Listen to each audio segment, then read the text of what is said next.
సిద్దిపేట జిల్లా హుస్నాబాద్ నియోజకవర్గంలోని గౌరవెల్లి ప్రాజెక్టు పర్యావరణ అనుమతులకు సుప్రీంకోర్టు గ్రీన్ సిగ్నల్ ఇచ్చింది. దీంతో ఎన్నో ఏళ్లుగా నిలిచిపోయిన గౌరవెల్లి ప్రాజెక్టు పూర్తిస్థాయి నిర్మాణానికి ఎట్టకేలకు మోక్షం లభించింది. పర్యావరణ అనుమతులు లేకుండానే గౌరవెల్లి ప్రాజెక్టు నిర్మిస్తున్నారని గత బీఆర్ఎస్ ప్రభుత్వ హయాంలో కొంతమంది భూ నిర్వాసితులు సుప్రీంకోర్టులో వేసిన కేసులతో పాటు ఎన్జీటీ వనశక్తి కేసుల కారణంగా ప్రాజెక్టు పనులు నిలిచిపోయాయి. రాష్ట్రంలోని కీలక సాగునీటి ప్రాజెక్టులకు సంబంధించి ఇప్పటికే మంజూరైన పర్యావరణ అనుమతులు చెల్లుబాటులో ఉంటాయని తాజాగా సుప్రీంకోర్టు స్పష్టం చేసింది. దీంతో 95% పూర్తయిన గౌరవెల్లి ప్రాజెక్టు పూర్తిస్థాయి నిర్మాణానికి మార్గం సుగమమైంది. 8.23 టీఎంసీల సామర్థ్యంతో నిర్మిస్తున్న గౌరవెల్లి ప్రాజెక్టు పూర్తయితే 1,20,000 ఎకరాలకు పైగా సాగునీరు అంది హుస్నాబాద్ ప్రాంతం సస్యశ్యామలం కానుంది. ప్రాజెక్టుకు సుప్రీంకోర్టు గ్రీన్ సిగ్నల్ ఇవ్వడంతో హుస్నాబాద్ అంబేద్కర్ చౌరస్తాలో కాంగ్రెస్ నాయకులు టపాసులు కాల్చి సంబరాలు జరుపుకున్నారు. అంబేద్కర్ విగ్రహానికి పూలమాలలు వేసి మిఠాయిలు పంపిణీ చేశారు.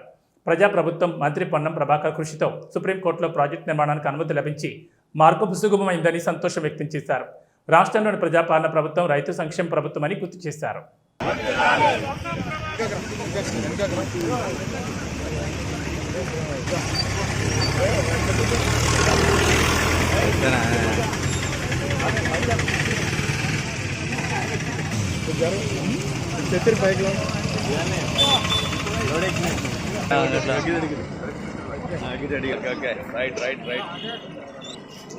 రోజునాడు డాక్టర్ వైఎస్ రాజశేఖర రెడ్డి గారు హుస్నాబాద్ వచ్చి సెయింట్ జోసెఫ్ స్కూల్ కాడ ఈ గౌరవెల్లి గంటిపల్లి తోటపల్లి ప్రాజెక్టులకు శంకుస్థాపనకి 19 సంవత్సరాలు గడుస్తున్న ఇవాళ మనకు ఒక మంచి వార్త తెలిసింది. మనలే కాదు అందరికీ.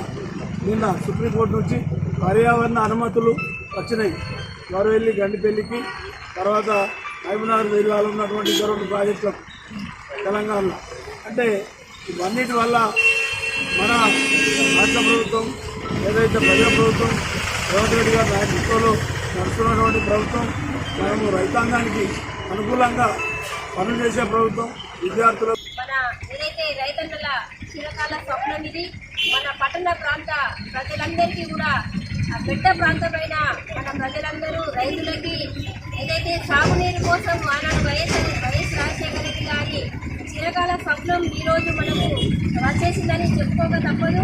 అనుకున్నాం ఎంతసేపు అప్పటి సీఎం గారు గుర్తు చేసుకొని కూర్చుండి నేను ఈ రిజర్వాయర్ నేను నింపుతాను అన్న మాటను మర్చిపోయారు.